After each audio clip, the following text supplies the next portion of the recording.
To branch off of my video about how you're getting a no from a deity and how I was getting a no from the Japanese moon god, why the heck did I think that I could connect to this deity to begin with?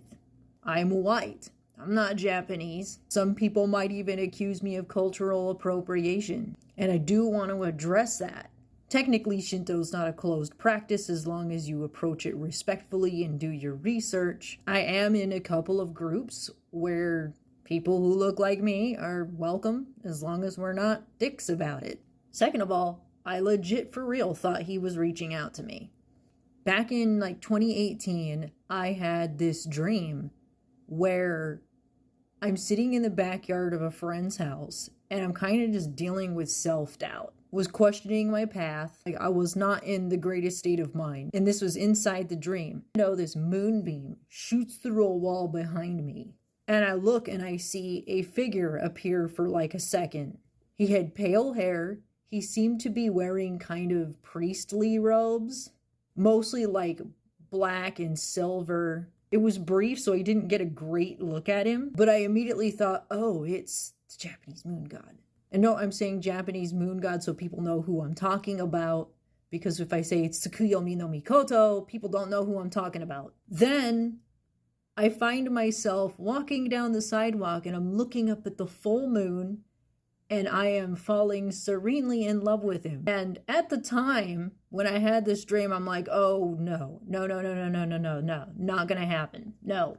I was madly in love with Loki. But I did give an offering to Tsukuyomi-sama in a very improper way because I didn't know anything back then. I looked up his lore and I was like, oh, no. He killed the kami of food because she did something disgusting in front of him. And I'm like, oh God, no. It was actually almost 2 years before I even turned to him. Because one, I was scared of him. Two, I was already feeling like I was problematic as a Lokian. I was still dealing with healing from that mentor. Not to mention, she had attacked my shrine that I was running a month and a half before having that dream with Tsukuyomi-sama. But yes, it took me 2 years before I was like, okay. I had other synchronicities that seemed to line up with him, and I went, okay. But then I was stupid. And I fell hard and I fell fast. And there was nothing serene about it. And I made him mad. I was an idiot. I went and I did research on all his lore, but didn't do enough research on how to practice Shinto. I slowly but surely fixed that, but still. It was very confusing. I was like a fish out of water. I started having creepy dreams. Now, when I turned to him, it was during the pandemic, by the way. But then, yeah. A year or so later, I started having really creepy, grapey dreams.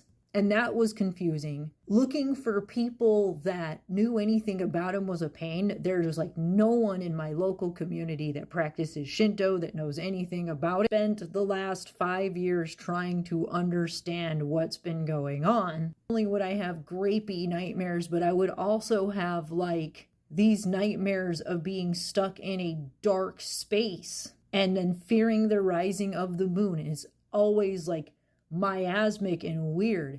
And obviously kami don't have demonic presences, not supposed to.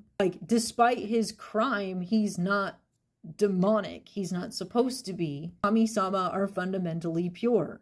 So I kind of had to decide okay, you know what? I misinterpreted this whole thing. Doing my best to apologize and processing all of it. I don't get a bad feeling when I pray to the sun goddess Amaterasu-sama, or when I pray to Susanoo-sama, or when I connect to Kami-sama in general, or Yaoyorosu. No, just the problems are only with that one. I'm doing the best I can to learn more and more. There's always something to learn. But I did make a lot of terrible mistakes and it put me in a very bad place. Why am I sharing this? One, to deal with it. Two, so you don't make the same mistake I did. Sometimes gods have protocols and if you don't follow them, they get mad or they get upset. I had to understand that it wasn't Tsukuyomi-sama that had shown up at all, that it was a trickster spirit probably sent by my mentor. Why did that person choose the moon god? I'm not sure. It could have been the fact that I am a fan of Japanese culture. I love anime. One of my favorite games was Okami. I had played that game not too long before that. I had felt something. Yeah, I got bamboozled.